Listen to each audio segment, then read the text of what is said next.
Seja bem-vindo, seja bem-vinda à Academia Brasileira de Direito do Trabalho e ao seu universo digital, repleto de informações trabalhistas e previdenciárias, extremamente relevantes para o seu cotidiano e uma verdadeira revista de fatos e acontecimentos jurídicos, econômicos, sociais e políticos.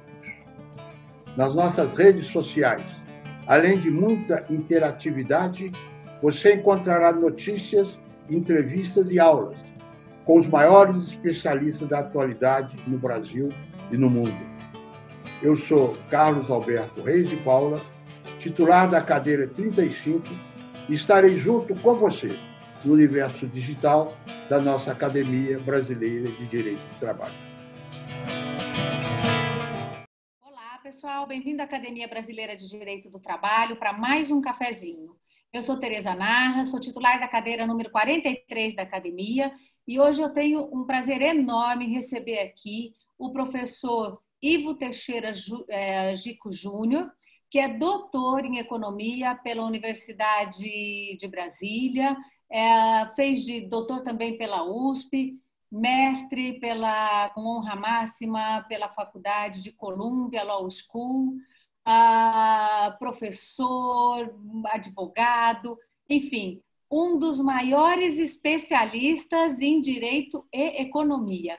Então, professor Ivo, é um prazer, muito obrigada por aceitar o convite da Academia Brasileira e para falar de um tema que muita gente ainda não fez uma associação, né?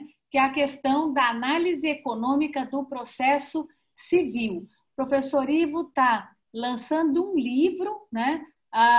Esse mês, né? Não sei se já está à venda ou não, mas está na versão brasileira e na versão espanhola, que ele está terminando de concluir. E esse livro vai tratar dessa questão da análise econômica do processo civil. E aí, pessoal, não só do processo civil, né? Vamos lembrar que a gente não tem nenhum estudo específico sobre isso na área do direito do trabalho, né? Uma das pessoas que falam, dos professores que escreveu sobre a questão da análise econômica do direito do trabalho, numa obra muito importante, um estudo profundo que foi feito, foi o professor Fernando Araújo, que inclusive é professor de todos nós, né, nessa matéria. E no livro dele sobre análise econômica do direito do contrato, ele acaba, num capítulo específico, analisando a questão da análise econômica do direito do trabalho, né? E eu até cheguei a falar um pouco disso, sustentar na reforma de 2017, falar quando se propunha a reforma de 2017, que foi ratificada pelo governo federal. Uma das questões que o governo tentou resolver foi a questão da análise econômica do processo do trabalho. E pouca gente prestou atenção nisso, né? As críticas ficaram por conta da questão da cobrança de custas, da cobrança de despesa. A gente vive numa alteração constante com relação à questão do enquadramento mais atual do próprio processo civil.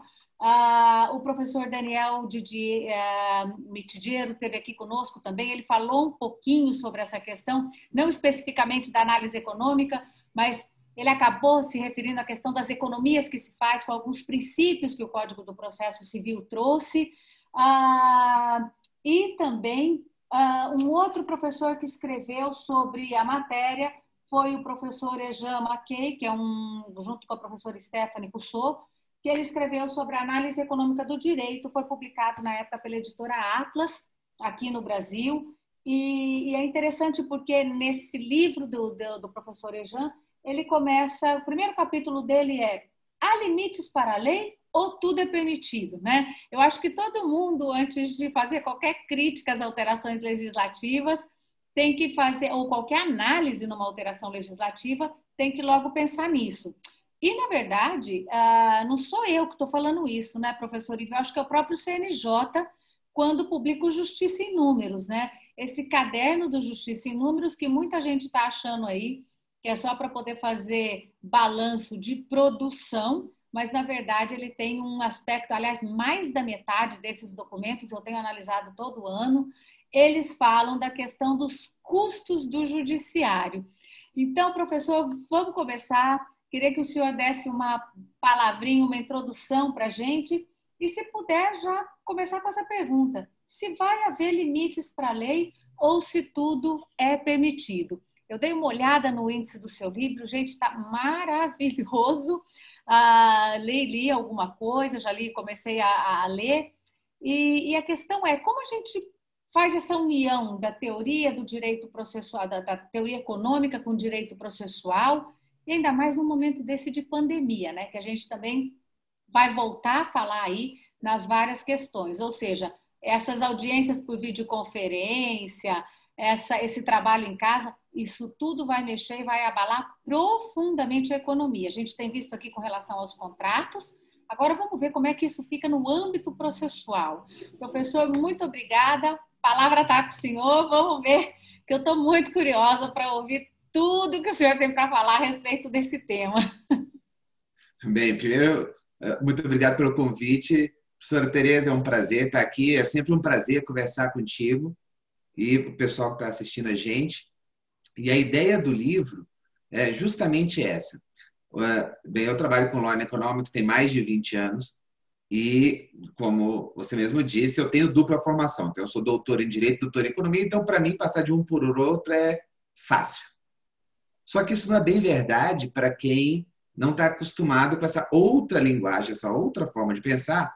E a ideia aqui era justamente escrever um livro de análise econômica do direito que qualquer jurista lesse e falasse: nossa, mas isso é direito. E essa é a ideia.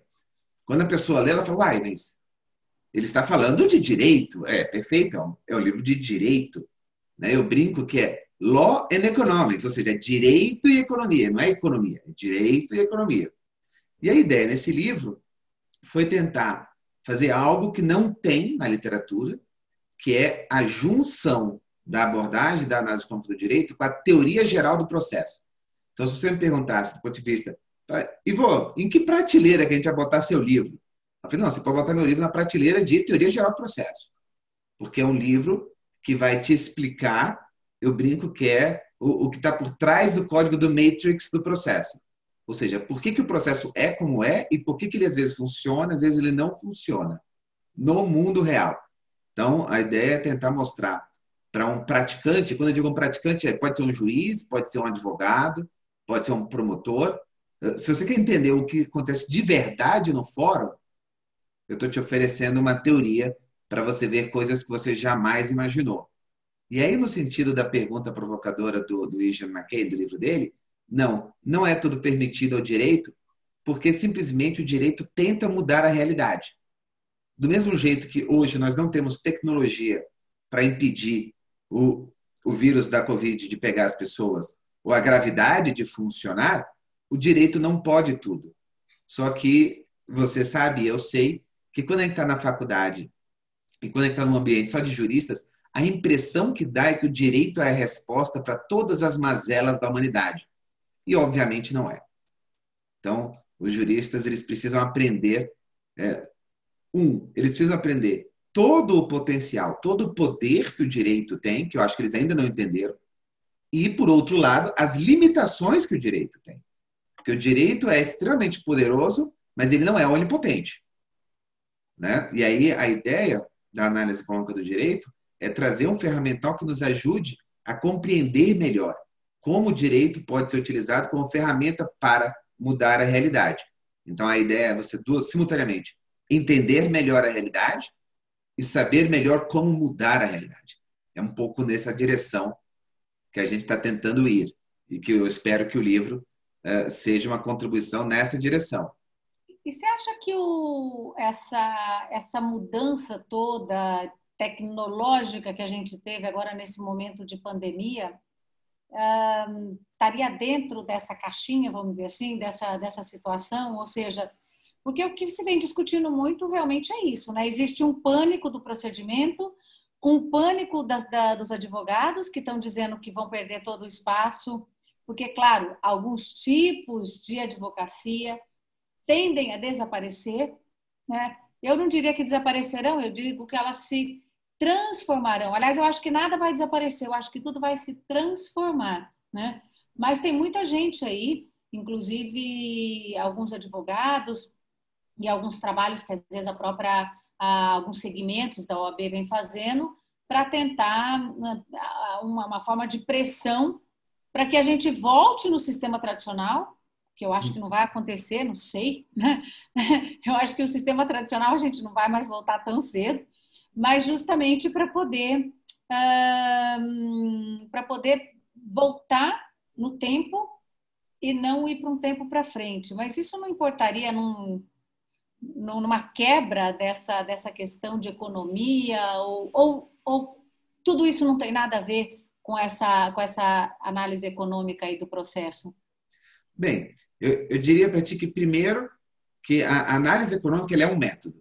Né? Então, você pode me trazer qualquer problema que você quiser. Se esse problema envolver seres humanos e decisão, eu posso usar o método econômico. Se você me trouxer um problema natural, em que sentido? Eu estou aqui com um problema de como tratar a Covid. Isso não é um problema jurídico, o direito não tem nada para dizer sobre isso e a análise econômica do direito não tem nada para dizer sobre isso. Porque é um problema técnico-científico no sentido de que eu preciso compreender a natureza. Se você me trouxer qualquer problema que envolve seres humanos e a escolha humana, aí o método econômico pode ajudar. Então, por exemplo, você está me dizendo aí que tem muitos advogados que estão preocupados com o seu emprego, né? O pessoal do direito do trabalho vai ficar bravo comigo de eu chamar isso de emprego, mas esse é o serviço que eles prestam, portanto, é onde eles empregam suas forças produtivas para tentar se sustentar. E eu vou lhe dizer o seguinte, no início do século passado, teve uma categoria que era muito importante nas grandes cidades e que deixou de existir quase do dia para a noite e ficou muito chateada com a evolução tecnológica. Eram os limpadores de esterco das ruas. Porque no início do século passado, as pessoas transportavam com cavalos. E eu sei que o pessoal da cidade não sabe disso, mas cavalo produz uma quantidade de estrume inimaginável.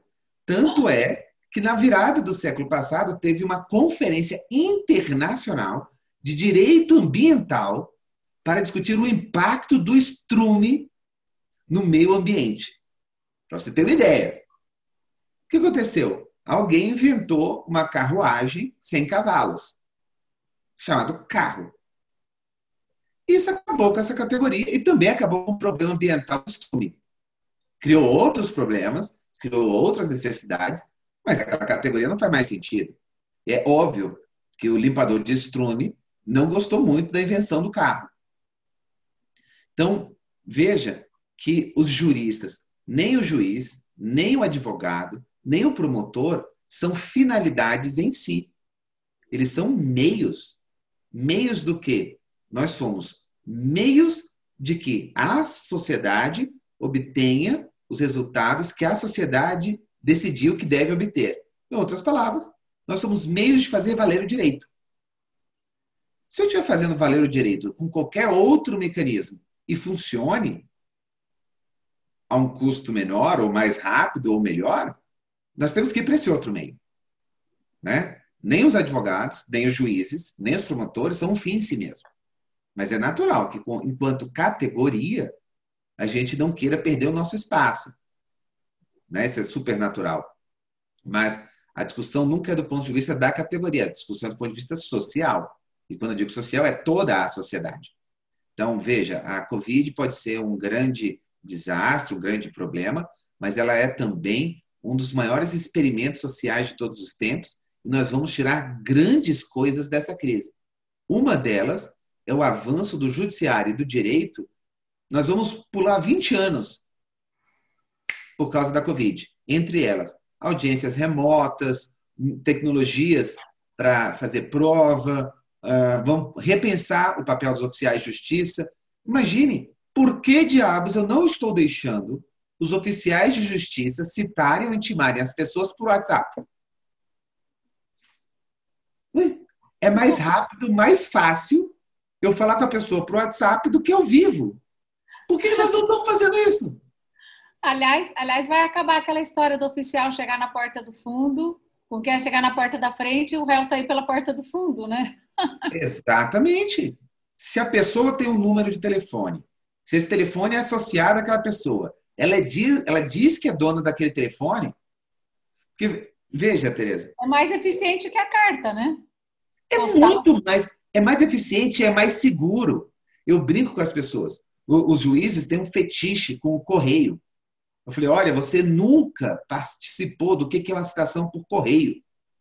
É um pedaço de papel que você manda para o correio, que é uma tecnologia de 200, 300 anos atrás. Alguém sai andando por isso daí e põe numa caixa de correio, na esperança de que o verdadeiro destinatário receba. Ou entrega para um porteiro, etc. E você acha que, beleza, aí serve. Pronto, alguém assinou a R? Assinou. Então, tudo bem. É muito mais seguro eu mandar essa mensagem por WhatsApp, onde eu sei que quem está do outro lado, declaradamente, é o destinatário da mensagem. Então, se você me perguntar, eu confio muito mais no WhatsApp do que no correio. Mas os juízes não.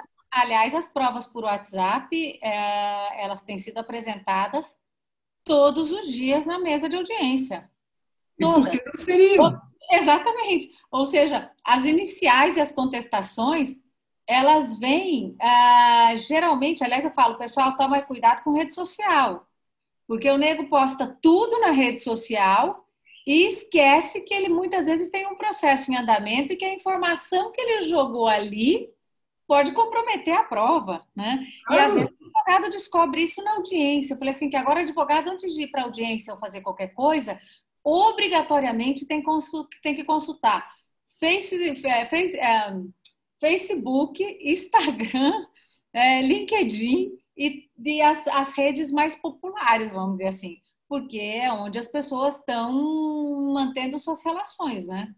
E mas pensa comigo, isso nos aproxima da verdade a um custo mais baixo ou isso nos afasta da verdade? Porque as pessoas esquecem que a gente cita para que o outro saiba. Se eu estou citando pelo WhatsApp, eu gravo aqui, ó, pronto, citei pelo WhatsApp, tá aqui, ó, o cara recebeu. Cara, isso é maravilhoso, sabe? A gente vai eliminar um pedaço de papel andando por aí que podia se perder em algum lugar e que a gente assume que o destinatário recebeu. Quando, na verdade, muitas vezes ele não assume. Você recebeu lá o AR, está certificado que é dia 28, mas o coitado destinatário só pôde ler, porque só chegou fisicamente na mão dele 10 dias depois. O WhatsApp não. O WhatsApp é, você mandou? Tá lá. É melhor, não é pior. E você acha que, bom, eu não vou falar da CLT, porque a CLT, ela está atrasada, eu diria que, para ser otimista, 20 anos, né? Ou então, pelo menos, desde que foi publicado o CPC. Na verdade, a gente tinha um processo eficiente, né? Um processo rápido, um processo onde se primorava por uma resposta mais efetiva.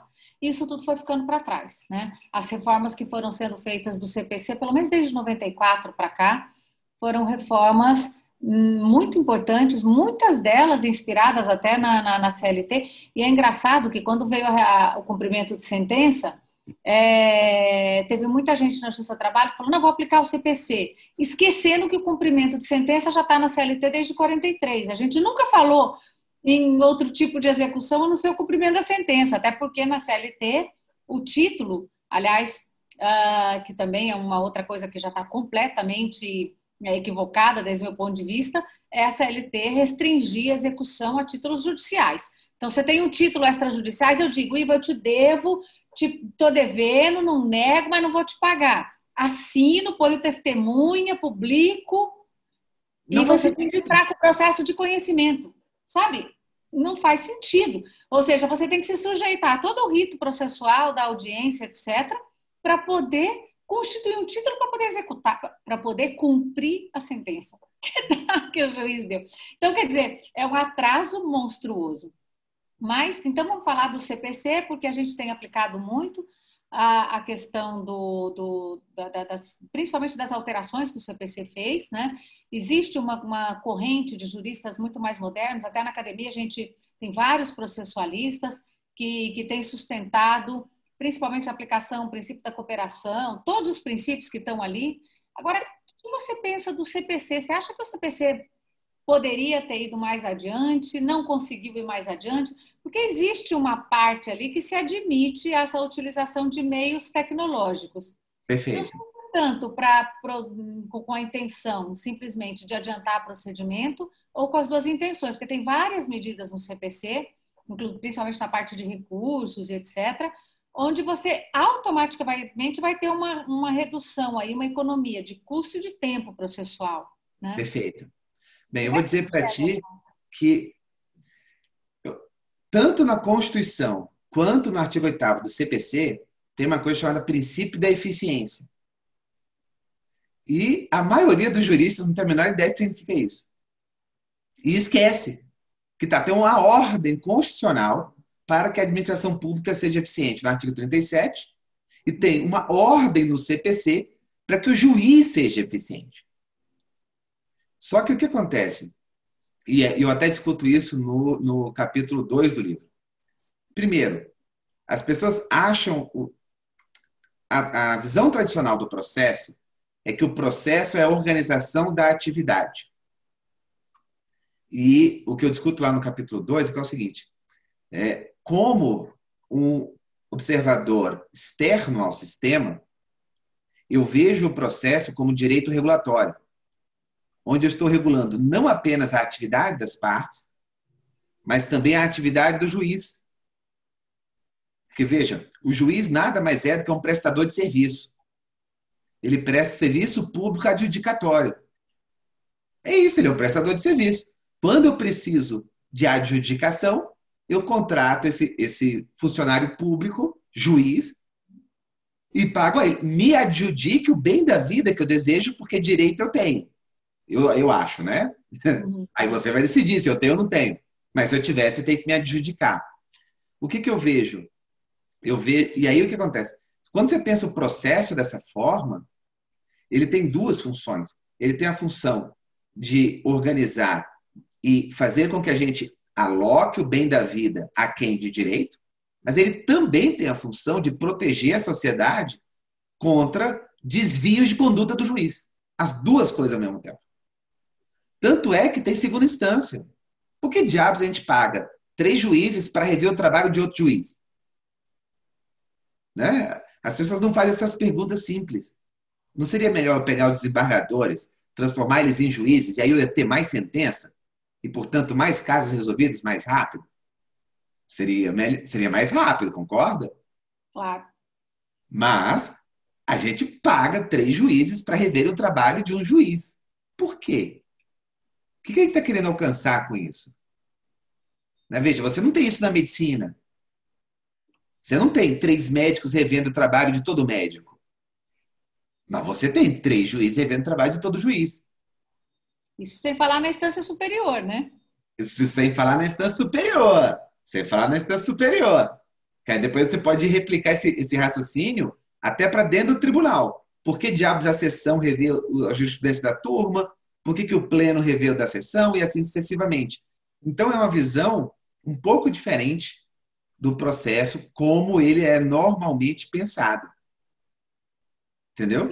Isso é o que você chama no capítulo 2 aí de modelo juseconômico? O que eu chamo de modelo juseconômico é a ideia de que eu consigo construir dentro da teoria do direito modelos que explicam por que as coisas funcionam como funcionam. Então, é o que a gente chama de modelo juseconômico, é um modelo que explica o fenômeno jurídico usando o ferramental da economia. Né? Então, por exemplo, se a gente fosse discutir aqui, só a título de exemplo, o juízo de admissibilidade ACO. Né? Então, eu tenho IRE e RESP, o juízo de admissibilidade ACO. Antes do meu processo, antes do RE e do RESP subir para o STJ e para o STF, o presidente ou o vice-presidente do tribunal tem que dar uma olhada para saber se os requisitos formais estão presentes. Beleza, aí veio o CPC novo e tirou esse juízo de admissibilidade ACO. O original não tinha mais. Ele mudava a sistemática de 73. Vem um ofício do STJ para o Senado, dizendo, olha, o STJ está completamente abarrotado de processo, se você eliminar isso, vai chover muito processo na STJ. Por causa desse ofício, antes do CPC entrar em vigor, eles mudaram de novo o CPC para reincluir a sistemática de 73. Pergunta: quem está certo? O CPC novo ou o novo CPC? Um jurista não tem condições de responder essa pergunta, porque não é uma dúvida hermenêutica. Não é uma pergunta sobre o que diz o texto. É uma pergunta sobre qual é o melhor texto. E para isso você precisa... Né? Hã? Que é bem diferente, né? É completamente diferente. E para isso você precisa de uma teoria sobre como as pessoas se comportam. Uma teoria que não existe no direito. O direito não tem uma teoria sobre o ser humano. E isso é interessante. Nós somos o grupo que mais impacta na vida das pessoas no sentido de regulação. A gente regula a vida das pessoas em todas as dimensões. E todo jurista se sente super confortável de discutir quase qualquer assunto da sociedade. São os verdadeiros sabem tudo. Só que se você pergunta primeiro, muito bem, então me diga como é que funciona o ser humano. Como é que funciona a conduta do ser humano? Ele vai te dar a experiência dele. A experiência como pessoa. Ou seja, a sua opinião vale tanto quanto a do padeiro. Por quê? Porque é baseada na experiência. Ela tem a mesma lógica do pretor romano, de 2000 anos atrás. O que a gente está tentando fazer é trazer para essa análise uma teoria e uma estrutura, um método de pensamento que efetivamente tenha uma compreensão sobre como os seres humanos se comportam. Entendeu? Então, é um pouco nesse sentido. Você sabe que você estava me falando isso, eu me lembrei de uma audiência que eu tive uma vez lá na Vara, e eu falei, a gente aprende muito, né? Eu adoro fazer audiência, eu mais aprendo do que faço qualquer outra coisa. Eu diria que eu mais aprendo do que aplico direito ali. E uma senhora muito humilde, foi acionada pelo seu empregado num sítio mais para pobre do que para médio, e o empregado reclamava ali diferenças salariais, né? A diferença entre o salário mínimo e o que ele ganhava. E aí, na audiência, ela vem sem advogado, ele com advogado, que é um gentleman, e ainda bem, né? Porque eu falei assim, um advogado ali da região, que é ótimo, e que conhece o povo, porque para você advogar nas regiões, você tem que conhecer com quem você está trabalhando, né? Me parece. E aí, a senhora chega e fala assim, mas por que ele está me cobrando tudo isso de salário? Eu falei assim, porque, minha senhora, acontece o seguinte, tem uma lei que fala que o salário mínimo é tanto. E a senhora está pagando para ele R$ 200 a menos. Aí ela falou assim, não. Ele foi lá falar que ele precisava trabalhar e um lugar para morar. Eu fiquei com dó e eu também precisava de alguém para me ajudar, porque eu já tenho idade. Então, eu combinei com ele que ele ficaria numa casa, eu pagaria esse valor e ele... Olha, a teoria do contrato, hein? E ele aceitou. E eu cumpri a minha parte. Eu dei para ele a casa, ele pôde produzir, porque tinha uma economia familiar ali de plantação, que eles vendem mandioca na rua. E, enfim, então, eu não sei onde a senhora está falando que eu descumpri o contrato. Onde a senhora falou que eu descumpri o que eu combinei com ele. Ela falou assim. Eu falei, então, sabe o que acontece? É que o governo federal, não lembro se era, não lembro quem que era o governo, se era o Lula, enfim, não me lembro quem que era. O presidente da República baixou uma lei dizendo isso. E a senhora tinha que cumprir isso. E ela falou assim, e quem é esse presidente da República para saber o quanto eu ganho e o que eu combino com as pessoas? Eu cumpri o que eu combinei. Ele tem que cumprir o que ele combinou. Se eu estou aqui por causa disso, ele não está cumprindo o que ele combinou. E esse tal desse presidente não tem nada que ficar metendo o dedo na minha economia. Porque eu sei quanto eu ganho e eu sei o quanto eu posso pagar. Então, eu não estou entendendo o que eu estou fazendo aqui.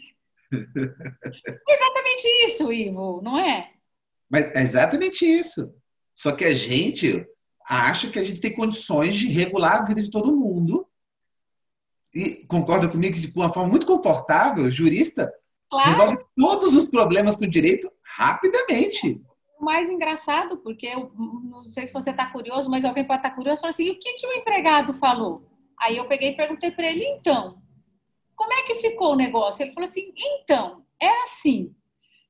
Realmente tudo isso que ela falou está certo. Mas o meu advogado falou que eu deveria ganhar mais. E por isso nós estamos aqui. É isso? Mas esse é o mundo. Aí eu falei assim, por que vieram parar aqui? Ah, é porque a minha mulher quis trazer o filho para morar dentro de casa. Só que o filho dela é um bandido. Daí a mulher falou, o filho dela é um bandido e eu não quero que ele more dentro da casa. Isso não tinha sido combinado. Ele pode morar com a mulher, mas o filho da mulher não. E aí o moço falou, não, não é que ele é tão bandido. Ele só tem algumas passagens pela polícia. Esse é o direito Nelson Rodrigues. O direito como ele é. Exatamente. Como resolver a situação. Mas você quer ver uma coisa interessante? Teve essa mudança que agora tem honorário de sucumbência na Justiça do Trabalho. E depois de uma grande gritaria, aconteceu o que a análise econômica do direito diz que ia acontecer. No momento em que você criou um risco para a conduta, caiu a demanda em 30%. Ou seja, o número de ações imediatamente caiu 30%. E aí eu vi muitos colegas dizendo, mas Ivo, 30% é uma queda razoável? Eu falei, bem, primeiro 30% é praticamente 1 em 3. Então isso é muito. E é o que a teoria diz que deveria acontecer. Mas eu tenho uma hipótese, veja, olha como é que a gente pensa. Eu tenho uma hipótese que o maior impacto da reforma trabalhista não foi a queda do número de ações. Foi a queda no valor das ações. Por quê? Porque antes nós tínhamos um caso exatamente como esse, lá do caseiro. Aí o caseiro tinha direito a R$200 a mais por mês. Trabalhou 10 meses. Então ele teria lá R$2.000. Em vez de ele pedir os R$2.000 que ele tinha direito, ele pedia R$2.000 de diferença salarial, R$10.000 de danos morais e R$40.000 de dumping social. Para ver se colava. Aliás, eu nunca entendi muito bem como é que você atribui um valor ao dumping social. Então, mas é porque dumping social não faz sentido. A expressão não faz sentido. Não, e a forma como tratam do dumping social é completamente equivocada, né? Nem a teoria europeia que trouxe essa ideia do dumping social, do dumping econômico, não sei se necessariamente foram eles que trouxeram, mas na verdade eles estudam muito isso lá. Não tem nada a ver com o que foi importado para o Brasil. Eu digo que cruzou o Atlântico, deu alguma turbulência virou outro vírus. E aí eles misturaram. O dumping social virou você não pagar hora extra, por exemplo. Não, veja, eu brinco, uma vez eu fui chamado na Justiça do Trabalho para dar uma palestra sobre dumping social. Aí eu liguei para o desembargador que me convidou e falei assim, o senhor tem certeza que sou eu que o senhor quer que vá falar? Porque o senhor compreende que eu vou falar que esse negócio não existe. Aí, não, é você mesmo, é você mesmo. Venha. Então tá. Então eu fui dar uma aula de dumping social e eu levei o decreto, porque tem um decreto que fala o que é dumping. E as pessoas não sabem que tem um decreto. Ou seja, no direito há uma definição jurídica do que é dumping. Aí eu comecei dizendo, então, vamos tentar achar como eu posso aplicar o conceito de dumping no âmbito trabalhista. Dumping é vender no mercado estrangeiro a um preço mais baixo que no mercado nacional, excluído os impostos. E aí, como é que eu posso fazer isso? É isso, dumping? Perfeitamente, dumping é isso.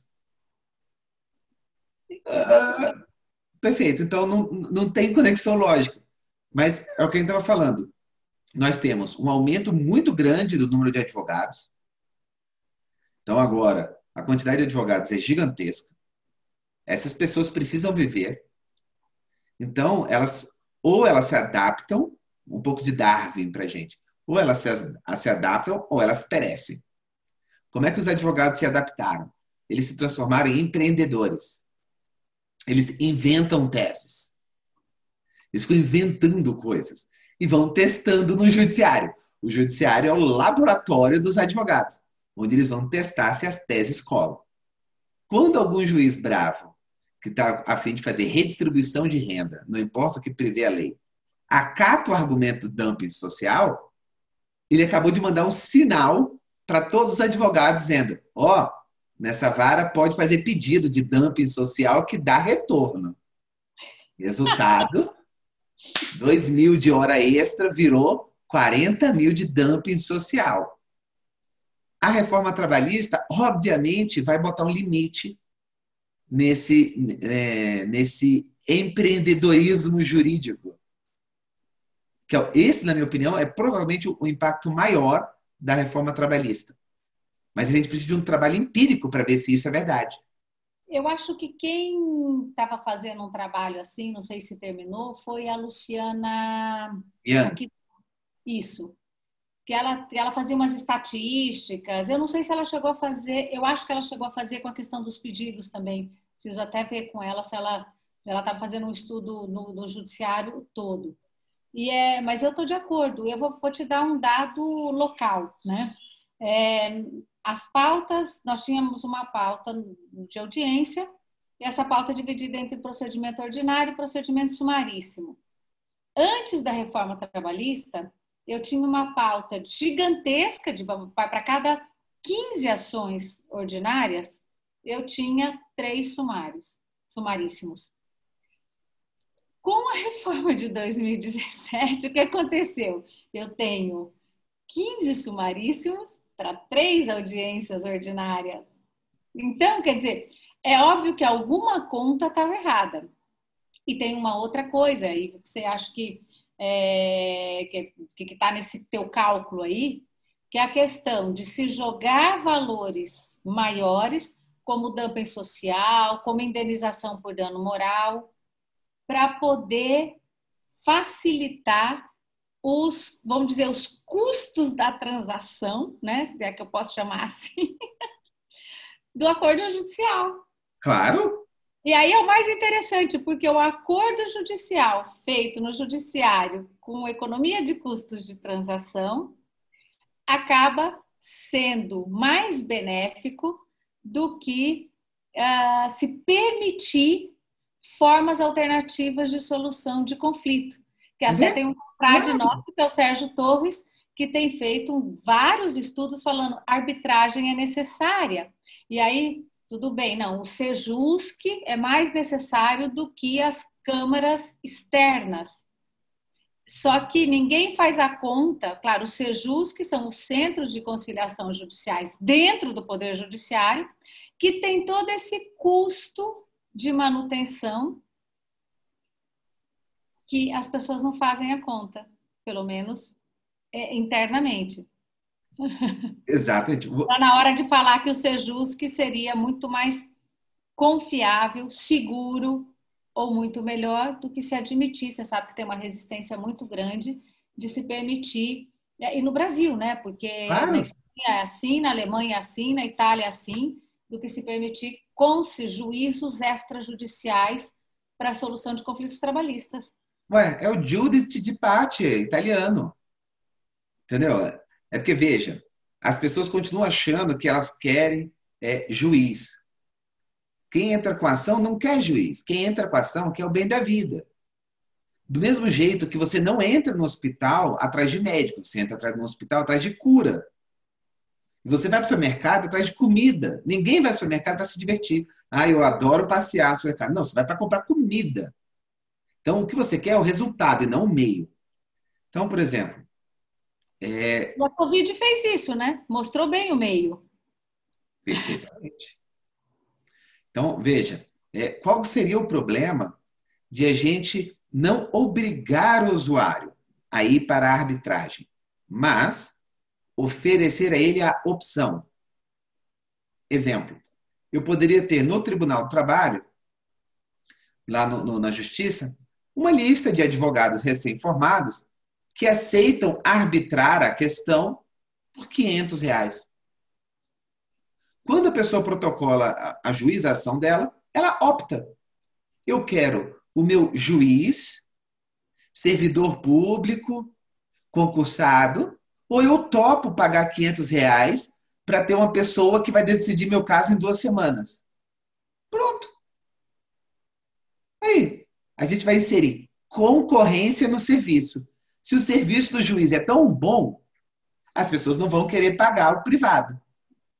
Se elas acharem que o trabalho privado é melhor do que o do juiz, elas pagam para ter o árbitro privado. E o juiz controla o resultado dos trabalhos. Ele sabe o que está acontecendo e pode afastar um judiciary party, que é uma das coisas que eles fazem. Então, veja, experimentar com outros sistemas é uma das formas de descobrir se a nossa forma é a melhor que tem. Né? Porque, veja, nós estamos no século XXI com um judiciário estruturado para um mundo e uma escala completamente diferente. O judiciário de hoje não é muito diferente do judiciário de 300 anos atrás, quando o Brasil tinha 1/10 da população. Então, o judiciário está em crise. Por que será que está em crise? Talvez seja porque a gente estruturou a produção de justiça e não atualizamos. Né? Então, o bacana de fazer essas perguntas não é necessariamente dizer, está tudo errado, mas que pontos que eu ousaria pensar diferente. Né? E eu acho que isso abre uma possibilidade de repensar o direito. Eu sou completamente apaixonado por direito. E pensar o direito de uma forma diferente. E quando você faz assim, você começa a pensar que o direito é como se fosse aquele código da matriz, que diz como é que o mundo vai funcionar. E se você mexe aqui um pouquinho, o resultado pode ser um pouquinho diferente. E aí o legal é isso, é dar essa de cientista louco, pensar, o que eu vou fazer de diferente para ver se funciona? Então, isso é muito interessante. Você sabia que a taxa de conciliação na Justiça do Trabalho é maior do que na Justiça Civil? Eu imagino, bom, na justiça, eu imagino por uma questão inclusive, de cultura, né? Não sei. Então, a taxa de conciliação é quase 50% maior na Justiça do Trabalho do que na Justiça Civil. 50% é considerável, né? Eu achei que fosse maior, mas não imaginava que chegasse a tanto.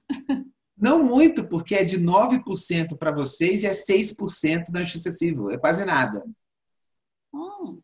Mas aí, olha só, como é que você explica isso?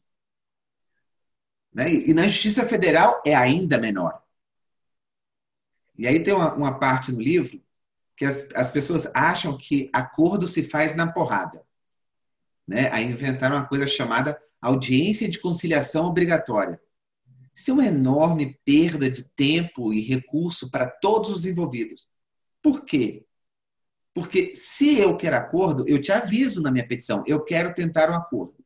Se o outro lado quer tentar um acordo, ele te avisa, eu quero tentar um acordo. E eles podem fazer isso por telefone. Né? Tem os advogados, eles fazem isso por telefone. Eu não preciso botar um juiz para ficar olhando eles fazerem acordo. Agora, aí vem a lei e diz, não, a audiência de conciliação é obrigatória. Beleza. Uma parte do seu tempo agora é obrigatoriamente alocada em tentar fazer acordos infrutíferos, onde você podia estar decidindo, tocando processo, etc. Por quê? Porque o jurista, até hoje, não compreende quando é que sai um acordo. Por que as pessoas realizam trocas? Na lógica daquela senhora que apareceu na sua frente. Uhum. Né? Por que as pessoas se engajam numa troca? Um acordo. Tem uma razão. E os juristas não lidam bem com isso. Então, lá no livro, eu explico exatamente por que as pessoas fazem acordo e por que às vezes não fazem. E aí a minha hipótese do porquê que na Justiça do Trabalho tem mais acordo é que na audiência, os juízes trabalhistas em geral têm uma técnica, que é, eles vão para cada lado e falam o lado fraco deles.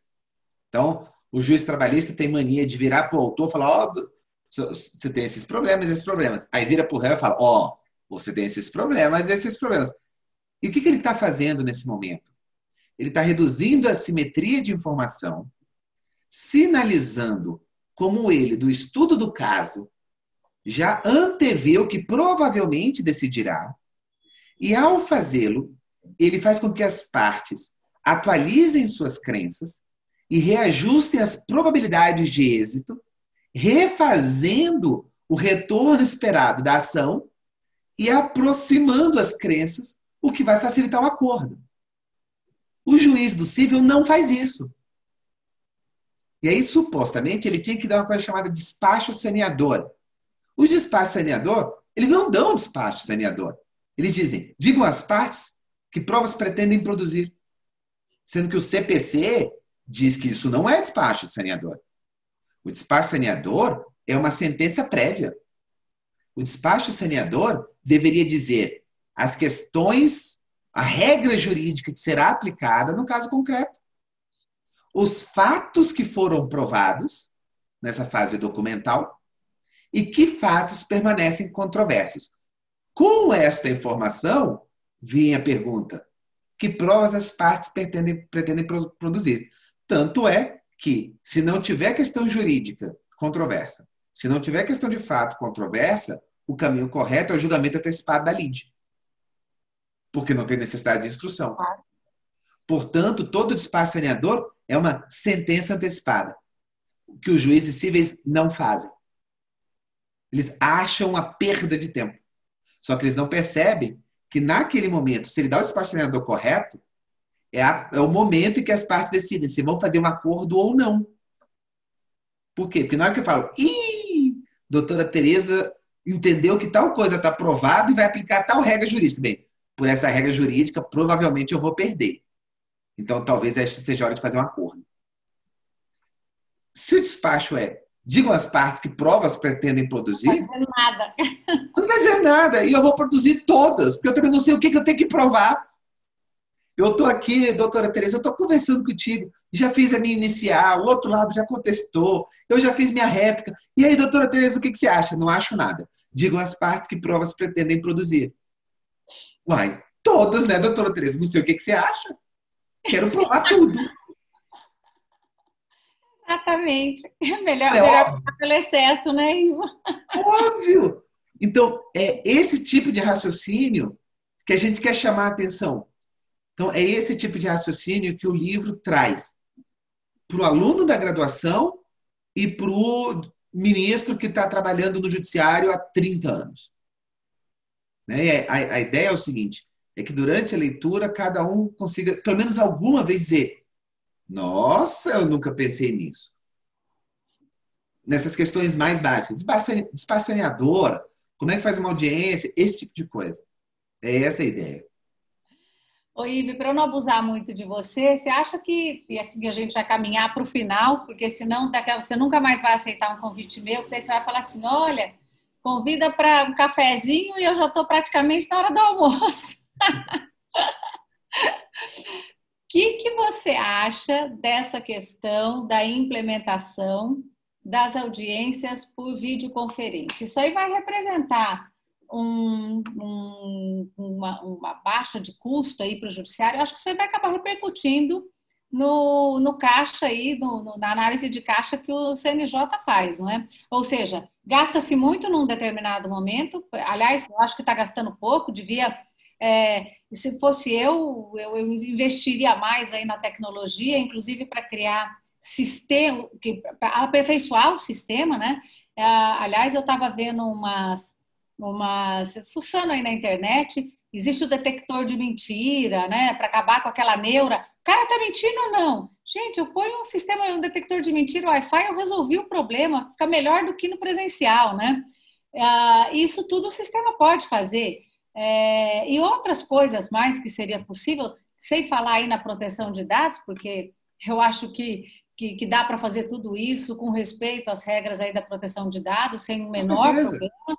Acho que tem que acabar com a audiência digitada. Aliás, é uma crítica que eu venho fazendo faz tempo. Tem uma legião de funcionários com LER por culpa da digitação que o judiciário insiste em manter, né? Eu me lembro do Fred Flintstone lá na época da caverna, com a maquininha de pedra, é mais ou menos isso que a gente está fazendo, com tanta possibilidade de gravação, montaram a gravação e a gente continua amarrado. Não, o funcionário tem que digitar. O secretário de audiência não precisa digitar se eu estou gravando, não é? Então, como é que você está vendo essa situação aí? Voltamos para a época primitiva das cavernas ou vai ser a hora da gente avançar, hein? Então, veja, a gente gosta de pensar que, como seres humanos, somos muito modernos. Mas acho que os antropólogos vão concordar comigo, e os biólogos certamente vão concordar comigo, não houve muita mudança na sua cabecinha comparado com a cabecinha do ser humano de 10 mil anos atrás. Do ponto de vista biológico, a gente ainda é o mesmo bicho. O que isso quer dizer? A gente ainda é muito parecido. Então, se você parar para pensar, você sabia que na Babilônia, há 2000 anos antes da Era Comum, já havia juízes com ofício, tinha o tabelião e o notário, e tinha o notário que anotava a sentença do juiz e botava numa tabelinha em lama, né, de cerâmica, e anotava as sentenças. Nós estamos falando de milhares de anos atrás. O que o seu funcionário do seu lado está fazendo? A mesma coisa. A mesma coisa. Exata, a mesma coisa. Só mudou o instrumento. Ele só não está lá na lama. Ele agora está no teclado. E tudo que você está dizendo, olha, vamos substituir o teclado por uma gravação. E pronto. Então, veja que se você olhar do ponto de vista funcional, a gente hoje não é muito diferente do judiciário babilônico de 3 mil anos atrás. E eu vejo essa mudança para o uso dos meios eletrônicos como um enorme avanço. Veja, Teresa, você concorda comigo que o juiz, na estrutura do judiciário, é o ativo mais valioso, sem nenhuma sombra de dúvidas? É por isso que a gente bota para eles o concurso mais difícil, tentamos selecionar os melhores profissionais e pagamos uma fortuna. Por quê? Cara, o que a gente quer é o melhor do melhor do melhor. Eu não sei se funciona sempre, mas que é isso que a gente quer Concorda? Perfeito. Por que diabos eu gasto o tempo do meu superstar, do meu melhor jogador, levando papel para um lado e para o outro, dando despacho sobre certidão? Não. Eu quero trancar vocês em casa e deixar vocês só fazendo sentença, só fazendo acordo, estudando, pensando, julgando. Aí, quando precisa de prova adicional, faz uma instrução. Deixa o povo lá organizar, vem só para fazer a instrução. Olhou a prova, beleza, agora a minha dúvida está esclarecida. Próximo. Aliás, mais ou menos o que faz o presidente da Google, né? Da Amazon. Ou seja, todo mundo que tem valor na organização. Você delega atividades com baixo valor agregado para quem pode fazer, gerando eficiência. Isso é uma coisa antiga que um tal de Adam Smith falou, né? Que é a divisão internacional do trabalho. Exatamente. Outro dia eu pedi uma certidão num processo de execução. Quero uma certidão do valor. 4 meses para receber a certidão. Por quê? Não, porque tem que ir para o juiz decidir. Decidir o quê? Eu quero a certidão. Não, ele tem que decidir. Aí ele decidiu, dê a certidão. Pronto, mais 2 meses para a secretaria dar a certidão. É uma perda de tempo e de dinheiro impressionante. Concorda comigo que isso devia estar tudo automatizado? Aliás, deveria ser você entrar no site você mesmo conseguir. Como acontece na Receita Federal, como acontece no banco. Eu só quero saber quanto é que é o valor. Devia ser tudo automático. Então a gente gasta muito tempo como roteadores humanos, jogando informação para um lado, jogando informação para o outro. Sendo que o maior valor agregado que o juiz pode ter é de processar a informação para que o direito seja aplicado da forma correta. É aí que eles agregam valor. Qualquer um pode passar informação para um lado e informação para o outro. A gente não precisa de juiz para isso.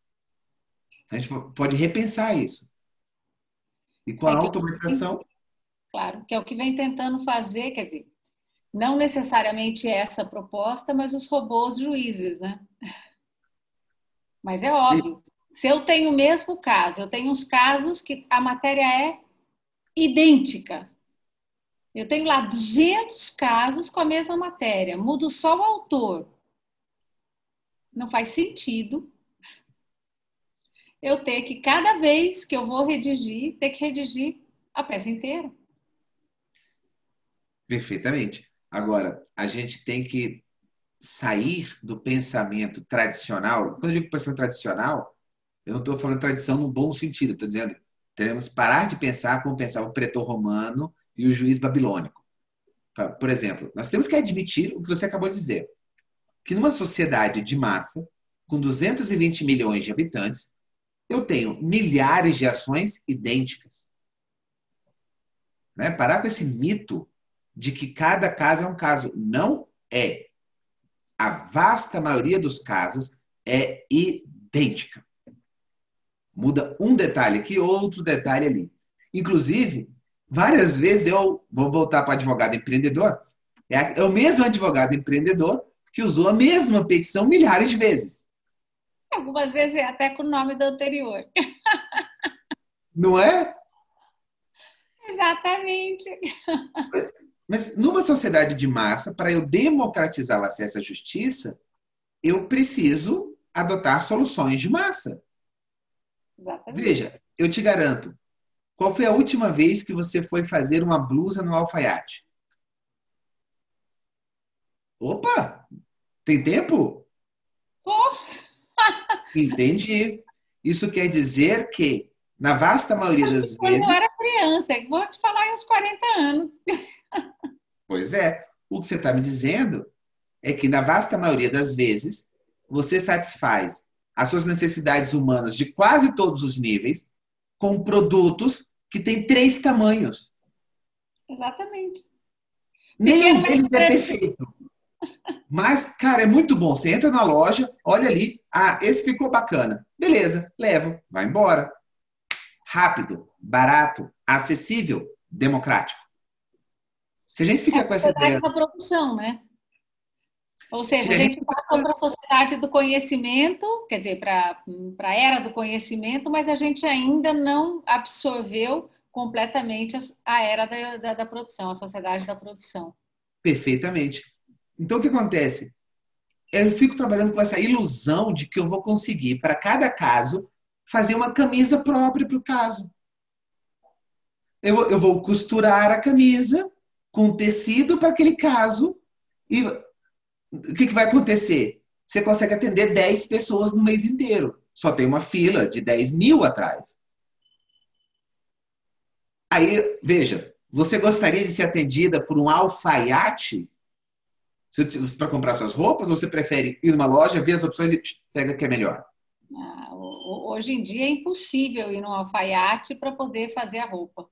Pois é, só que o judiciário é cheio de alfaiate. E aí, para fugir disso, vira... Sabe aquela história de sentença A, sentença B? O nosso trabalho hoje é dizer, não, juiz, você usou o modelo errado. Meu caso não tem nada a ver com isso, não. Então, a gente precisa evoluir, porque, veja, a gente está usando parte, não 100%, e não estamos usando o que poderíamos estar usando. Né? Então, tem que padronizar certas coisas, tem que delegar outras coisas, e tem coisas que não deveriam ser delegadas e estão sendo delegadas. Exatamente. Então, eu acho que tem muito espaço para melhorar e eu acho que essa oportunidade vai ser muito boa para a gente. Temos que repensar, né, Ivo? Olha, Sim. Vou terminar, porque senão, como eu falei, você nunca mais vai aceitar um convite meu, não vai mais acreditar, vou cair em descrédito com o Ivo e eu não quero passar por isso. Agradeço em nome da Academia Brasileira de Direito do Trabalho, espero que você possa voltar várias outras vezes e vamos aí ver como é que vai ficar e se a gente vai conseguir aprender um pouco dessa análise econômica do processo civil, né? Que, na verdade, eu acho que... Eu sei que você fala do processo civil para poder delimitar o tema, mas, na verdade, a gente está falando aí da análise econômica do processo em si, né? Tem vários aspectos aí ligados à questão dessa questão da eficiência, né? E vamos ver se a gente consegue, meditando e refletindo mais sobre essas coisas, realmente ter um processo eficiente, que nada mais é, me parece, do que o Justiça em Números do CNJ. Como ter um processo eficiente, né? E como você falou, graças à pandemia, vamos ver aí um aspecto positivo da pandemia, as pessoas não tiveram tempo de pensar se poderiam ou não ir mais adiante, né? Tiveram que ir em todas as áreas, né? Também. Eu agradeço muito o convite. O livro já está à venda na Amazon, no site da editora, que é a Editora Foco. Sim, ele é absolutamente útil para o pessoal do direito do trabalho. Eu só não deixei análise do processo geral, porque como eu uso a vasta maioria dos exemplos, o CPC, para mim ficou mais fácil dizer processo civil. Mas é um livro de teoria geral do processo. Sim. Né? A parte específica do CPC, onde eu iria artigo por artigo, vai ficar para o próximo livro, não esse. Então, eu espero que vocês deem uma olhada e mandem comentários. Muito bom, Ivo. Olha, muito obrigada pela sua participação aqui. Foi muito bom conversar com você a respeito desse tema maravilhoso, que é como é que a gente vai conseguir fazer essa conciliação do procedimento anterior com o novo procedimento. E até uma próxima oportunidade. Vamos ver se a gente consegue, sem esquecer o virtual, que eu acho que vai ser o que vai vir para ficar, se a gente consegue se encontrar aí para um bate-papo físico, né? E presencial. É o melhor de todos. Obrigada e até a próxima vez. Muito obrigada ao nosso público e continue nos acompanhando aqui na Academia Brasileira de Direito do Trabalho, sempre com temas novos e com uma reflexão a respeito do direito dentro desse novo mundo que a gente está vivendo. Até mais, pessoal. Até a próxima.